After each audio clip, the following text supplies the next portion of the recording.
ജാതി എന്ന് പറയുന്നത് ഇപ്പോൾ ഞാൻ പറയുന്നത് ഒരു വ്യക്തിക്ക് പിന്നാക്കാവസ്ഥ ഉണ്ടെങ്കിൽ അയാളെ സഹായിക്കൂ, അയാൾക്ക് ഗ്രാൻഡ് കൊടുക്കൂ, അയാൾക്ക് വീട് വെച്ച് കൊടുക്കൂ, അയാൾക്ക് റേഷൻ കൊടുക്കൂ, സ്കോളർഷിപ്പ് കൊടുക്കൂ, യൂണിഫോം കൊടുക്കൂ, വിദ്യാഭ്യാസം കൊടുക്കൂ, പരീക്ഷ എഴുതാൻ കോച്ചിങ് കൊടുക്കൂ. ജോലി കൊടുക്കരുത്. ജോലി കൊടുക്കരുതെന്നല്ല, അതെന്ത് പറഞ്ഞില്ല, ജോലി കൊടുക്കരുതെന്നല്ല, നിങ്ങൾ പരീക്ഷയ്ക്ക് കോച്ചിങ് വരെ കൊടുക്കൂ. അവൻ പരീക്ഷ എഴുതട്ടെ, അവൻ കയറി വരട്ടെ. ഓക്കെ, അതായത് ജോലിയിൽ സംവരണം വേണ്ട.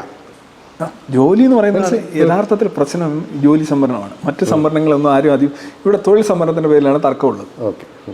വിദ്യാഭ്യാസം എന്ന് പറയുമ്പോൾ ബേസിക്കലി ഈ പ്രധാനമായിട്ട് ഇവിടെ സംവരണത്തിൽ PSC, എഞ്ചിനീയറിങ്, ഡോക്ടർ, ഇങ്ങനെയുള്ള ഇതിനാണല്ലോ. ബാക്കിയുള്ള എവിടെയൊക്കെ എന്തെല്ലോ മൈക്രോ സംവരണങ്ങൾ നടക്കുന്നുണ്ട്, ആളുകൾ സംസാരിക്കുന്നില്ല. കാര്യം ഇതിൻ്റെ എല്ലാം കാര്യം എന്ന് പറഞ്ഞാൽ ഇത് സമൂഹത്തിലെ ജീവിതമാർഗം എന്ന നിലയിലും പദവി എന്ന നിലയിലും ഒരു സാധ്യത എന്ന നിലയിലും നിങ്ങളുടെ ലൈഫ് ലോങ് ആയിട്ടുള്ള ഒരു ഇൻഷുറൻസ് ആണ് തൊഴിലെന്നത്.